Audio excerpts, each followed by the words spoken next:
Let me first say that we are very pleased that the Bundestag took this important resolution, which acknowledge the sufficient progress made by Albania, but in order to open negotiation according to the Bundestag, but also identify the things to be done in the areas that were already identified in the previous steps. So I will not talk about new conditions.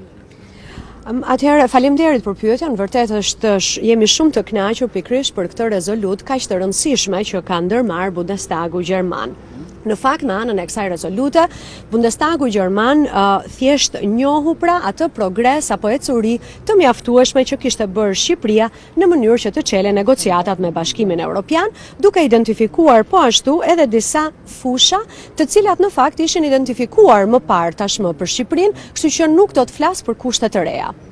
Let me also say that Germany is an important country in European Union for the role that plays inside and in the foreign policy, but now there are all the other member states that are finalizing their position in view of the October decision. So it's important to realize that the Bundestag resolution is a step in the right direction, of course, in our view, but let's respect the discussion that are taking place in all the other member states as well. Dhe më lejoni po ashtu të them që Gjermania është natyrisht një vend shumë i rëndësishëm në Bashkimin Evropian për rolin që Gjermania luan jo vetëm brenda Bashkimit Evropian, por edhe në arenën ndërkombëtare, pra në politikën tonë të jashtme. Megjithatë, kemi të gjitha shtetet e tjera anëtare të Bashkimit Evropian, të cilat po vazhdojnë pra diskutimet e tyre në lidhje me vendimin që do të merret në tetor. Pra është e rëndësishme që të kuptojmë që ky është vetëm një hap, është natyrisht një hap që na çon pra në rrugën e dur, po le të respektojmë edhe vendimet dhe diskutimet që po bëhen në të gjitha shtetet e tjera anëtare në BE. What is important in the German Bundestag resolution is that the federal government has been given the mandate to say yes to open a negotiation. This means that if this position is shared by all the other member states, the Council in October will take this important decision and will take this important decision once per all. Then, of course, and that's more technical, but I want to explain it, this is the decision of the Council of European Union. Then there will be an intergovernmental conference where the European Union and Albania will sit together from a formal opening of negotiation. What is being requested by the Bundestag, and we will see whether this is confirmed by the Council, is that in the time between the decision of the Council to open negotiation and the first conference, it can take in, according to the procedure or the practice, between 3 and 6 months, two conditions needs to be met. Atëherë, më lejoni të them që ajo gjë që është mjaft e rëndësishme në rezolutën e Bundestagut gjerman është që Bundestagu i ka dhënë mandatin qeverisë federale që të çelë negociata, pra të thotë po për Shqipërinë për çeljen e negociatave. Në rast se ky është ai qendrim të cilin do të ndajnë edhe të gjitha shtetet e tjera anëtare të Bashkimit Evropian në Këshill, atëherë Këshilli do të marrë këtë vendim kaq të rëndësishëm. Megjithatë, më lejoni të shpjegoj edhe një gjë, që në rast se pra merret ky vendim, atëherë është pikërisht një vendim i Këshillit të Bashkimit Evropian, por ai do të pasohet nga një konferencë ndër-qeveritare, në të cilën Bashkimi Evropian nga njëra anë, por edhe Shqipëria do të ulen së bashku për çeljen zyrtare të negociatave. Ajo që është kërkuar nga Bundestagu dhe në rast se konfirmohet edhe pra nga Këshilli, është pikërisht që në atë periudhë ndërmjet këtij vendimi dhe asaj konference të parë, pra kjo mund të zgjasë 3 deri në 6 muaj, të bëhen 2 gjëra. So, formally speaking, negotiation will be open in this intergovernmental conference. The other elements that you have found in Bundestag resolution, which are called generally condition, are elements that needs to be fulfilled before the opening of the different chapters but the formal negotiation would have started already at the moment of the first conference.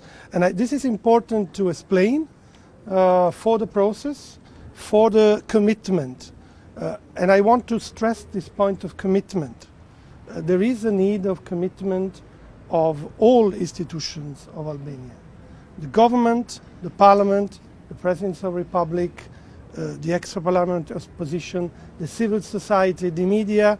Once and if and once the decision of opening negotiation is taken in October, all these stakeholders will have to come together in order to bring Albania forward towards the European Union. Atëherë, më lejoni të them po ashtu që është pikërisht pra çelja zyrtare e negociatave që do të ndodhë në këtë konferencë ndër-qeveritare. Pra më lejoni se këtë dëshiroj ta theksoj shumë. Pra çelja zyrtare do të bëhet në këtë konferencë ndërkombëtare, por gjithsesi ndër-qeveritare. Ndërkohë që kemi edhe disa elemente të tjerë të cilët i gjejmë në rezolutën e Bundestagut gjerman. Natyrisht këto janë elementë të cilët pra janë quajtur edhe, si më thënë, kushte të përgjithshme, të cilat janë element që duhen përmbushur në fakt pikërisht përpara hapjes të kapitujve të caktuar gjatë negociatave. Pra më lejoni të shpjegoj edhe një gjë për procesin, një gjë shumë të rëndësishme e cila ka të bëjë me angazhimin apo përkushtimin e të gjithëve. Më lejoni ta theksoj këtë, pasi unë mendoj që për këtë çështje dhe për ta çuar Shqipërinë më tej përpara, duhet përkushtimi dhe angazhimi i të gjitha palëve, i qeverisë, i parlamentit, i presidentit të vendit, i shoqërisë civile, i medias, sepse pasi të çelen pra në rast dhe kur të merret ky vendim në tetor nga Këshilli i BE-s, të gjitha këto palë do duhet që të bëhen bashkë në mënyrë që duke punuar së bashku Shqipëria të ecë përpara. Ambasadori, ju e dini që ju e njihni shumë mirë krizën politike në Shqipëri dhe kuptoni se sa kanë bashkëpunim forcat politike si majoranca dhe opozita jashtëparlamentare. Mendoni që do ketë gjykatë kushtetuese apo gjykatë të lartë deri në konferencën e parë ndër-qeveritare? Will be this sort of cooperation up until the first intergovernmental conference that you mentioned? Of course, I wish that all sides will sit together. I welcome the decision of the leader of the opposition to participate in the round table early this week, organized by the OSCE. It's a good step. It's a first step. I think it's very important for the benefit of all the Albanian citizens that all sides, as they always say, that their priority is the EU integration, would understand that if and once the negotiations are open, it's a common responsibility to sit and sort it out, the problems that needs to be sorted out. The electoral reform is one of them. There are other things. As I said, it's a national unity effort that needs to be taken. Atëherë, sigurisht që unë dëshiroj shumë, dua pra shumë që të gjitha palët të ulen së bashku. Ajo që është e rëndësishme është po ashtu fakti që ne kemi mirëpritur dhe unë mirëpres në fakt vendimin që u mor nga udhëheqësi i opozitës për të bërë pjesë e tryezës së rrumbullakët për reformën zgjedhore të udhëhequr nga OSBE-ja. Ky është një hap i mirë, ky është një hap i parë. Është shumë e rëndësishme pra që në të mirën e qytetarëve shqiptar të gjitha palët të kuptojnë që do duhet patjetër që të bashkëpunojnë, sepse në rast se dhe kur të merret ai vendim për çeljen e negociatave me Shqipërinë, të gjitha palët duhet të kuptojnë që përgjegjësia është përgjegjësia përbashkët e të gjithëve. Prandaj do duhet që të ulen, që të zgjidhen problemet për qytetarët shqiptar. Reforma zgjedhore është vetëm një prej tyre, ka edhe elemente të tjerë, por e them edhe një herë, kjo çështje ka të bëjë me të qenit të bashkuar pra për të ecur përpara. So thank you very much. Faleminderit shumë, faleminderit shumë. I'm sure we will have other opportunities in the run-up to the October Council to talk about. I'm always open to discuss every matters that you bring to me. Concerning EU affairs, this is a very important moment for Albania, and I invite you to focus on this.